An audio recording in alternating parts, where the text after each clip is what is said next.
Hey everyone, it's Alexis here at That's Fit Studios in Islington in London, and I just wanted to give you another sort of tip that you can use for improving your press-ups.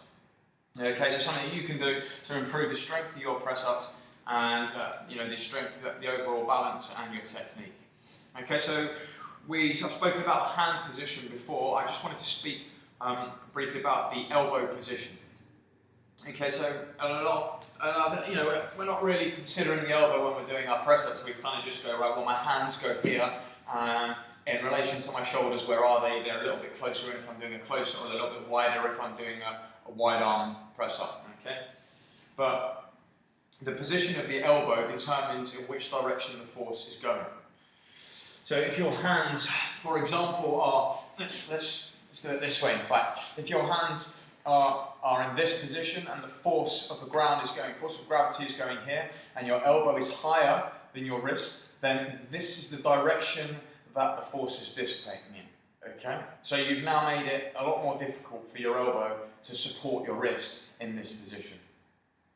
All right, so what we're looking really to do is trying to straighten that up. So get your elbow behind your wrist. Get it behind your wrist, but in the case of the press-up, it's just really being above your wrist.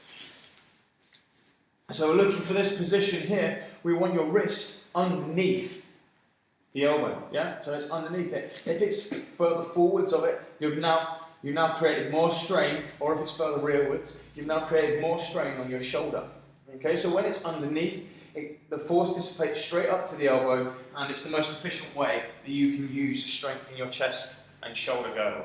Okay, if you've got it below, above, out to the side, or even if it's what I see sometimes this happening, where people have their hands here and their elbows go outwards. I mean, that's the direction that the force is going, so you're making it incredibly difficult for yourself to be able to even perform one push-up effectively without putting any excess strain on your wrists, on your shoulders, on your elbows especially. So that's one thing you can do. That's one thing I really wanted to just point out, is getting your elbows above your wrists, giving the base a good support, and then you can start improving on your technique from there.